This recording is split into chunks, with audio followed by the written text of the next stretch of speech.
Dan Illman, Mike Beer. Race number 10 at Santa Anita on a star-studded Saturday afternoon at the Great Race Place is the Grade 1 Rodeo Drive Stakes for fillies and mares on the turf. Bet it with a DRF Bets account. You sign up, you get 300% deposit match. Good deal.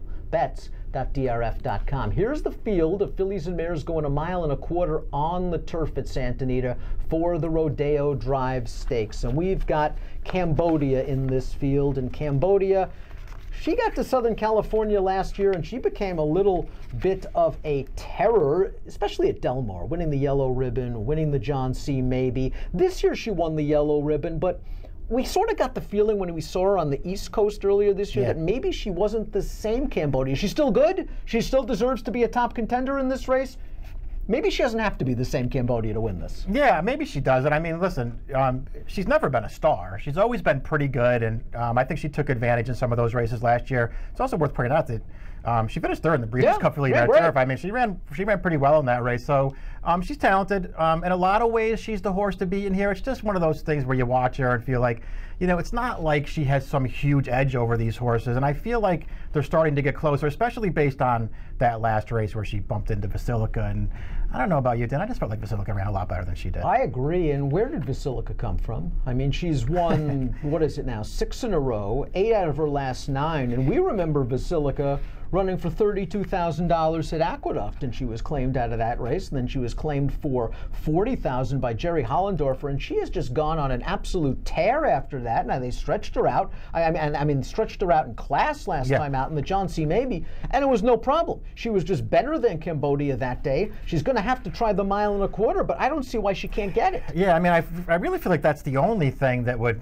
you know, maybe hold you back in this race with her, is if you felt like maybe she wouldn't go that far. But based on her last race, I don't even really know how much I'm worried about it. I realized that she was more forward than Cambodia in that race, and I realized that Cambodia came wider to the stretch. But they were on even terms in the upper stretch in that race, and this horse just kicked away from Cambodia with no problem. I just thought she ran way better than that horse. A lot of times as we handicap the Southern California turf division, whether it's the boys or the girls, we look for a new face, because it just seems like they beat up on each other, they take turns. Maybe Pave, the #1, is the new face in this year's Rodeo Drive, simply because she's a 3-year-old filly taking on older horses for the first time. Now, she ran in the Del Mar Oaks most recently, and I wonder after that race, has she gotten any better than the Paved we saw win the El Camino Real Derby? Because that Paved, the Paved that won the maiden before that, I thought was really going to be a graded stakes horse this entire year. Maybe she hasn't gotten much better since that honeymoon win. Yeah, I kind of agree with you. I felt like she had a bit of a future as well early on. I didn't think she ran well at all last time in the Del Mar Oaks. I didn't really see a big excuse for her in that race either. Her Belmont Oaks prior to that, over this distance, she was no real factor in that race, and that was a race, I know that she was far back early, but that was a race where a lot of horses did not get the distance. So I don't know what her excuse was in that race. I don't know, Dan. I just wonder if she's good enough. I know that this isn't the greatest field in the world. I wonder if she's good enough. She finished behind a solid horse in California, Gold Rush, a horse that shipped east to win the Sands Point, a graded race for Neil Drysdale with a 91 Beyer speed figure. You've always had a little bit of a thing for Beau Recall. Simon Callahan's going to fiddle again. This time the blinkers come off. She is a horse that has races good enough to win this. But I think she's just frustrated Callahan because she doesn't win very often. What is she? Is she a downhill turf sprinter? Is she a 1.25 mile horse? Is she a middle distance runner? All I know is she doesn't have a lot of speed. Yeah, I mean, that's what, you know, when you see horses with her running style, it's not that surprising to see them not win that often. I mean, she just has 0 early speed. She is always outrun last and then trying to pass the entire field in the stretch, and that's a really hard thing to do, especially in graded stakes races.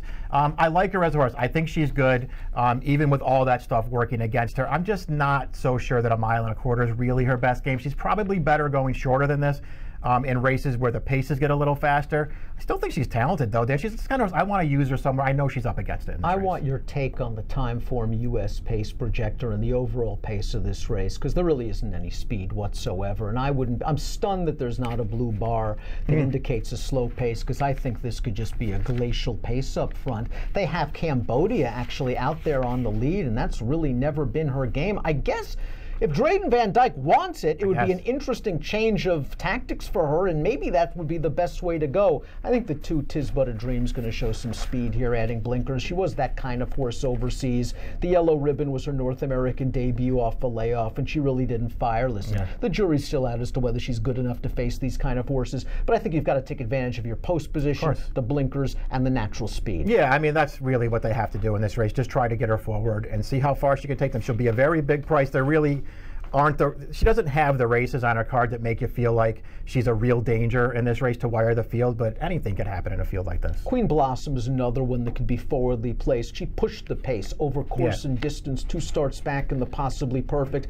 I thought that was actually a pretty good performance for her, albeit only an 88 Beyer speed figure. She came back last time out. She was beaten by Vexatious as the odds-on favorite. Vexatious had a really good trip that day to beat her. Yeah, she really did. It's interesting too because when you start going through her form, she'll get this distance no problem. She's one of the few horses in this field who's actually at times shown the initiative to go out there and be part of the pace. They have her way at the back of the pack early in this race. I'm with you. I think she's more forward in this race, and I think that's her best chance. Amboselli tried to stretch out to 11 furlongs. She's the kind of mare that runs to the level of her competition. Heck, she got beat 3/4 of a length in this race last year, and since then she's gotten beaten in non-winners of 2 other thens and restricted stakes races, etc.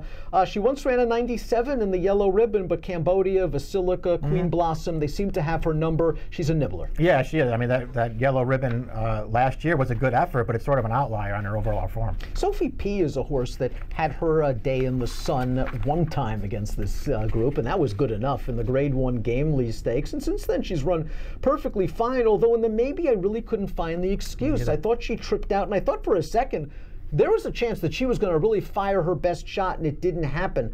I'm a little concerned about stretching out. I know she won the mile in an 8th Gamely. I think a mile and a quarter is a different story. I do too. I think it might be a little too far for her. I'm with you on her last race. I thought there was a chance she was going to get there, and then she just, I don't know, I was disappointed in that run. She's run well since she's gotten over here, but I'm worried about the mile and a quarter. Top pick time for the Rodeo Drive Stakes. Basilica has just been on a roll, and I don't think anything is going to change unless this pace just works against her. And I think it really is up to Flavien Prat to keep her close. Something that he did 2 starts back. I don't think she'll be 100 lengths out of it, but I think it's the 6 and the 8 again. Yeah, it just didn't come up that strong a race, and based on the form that she's been in, the races she's been running, especially the last one, I'm just going to go with her again. Mike's going 6-3, 8-1. I'll go 6-8 in the Grade 1 Rodeo Drive. Bet it with a DRF Bets account. You won't be sorry because you get a 300% deposit match at bets.drf.com.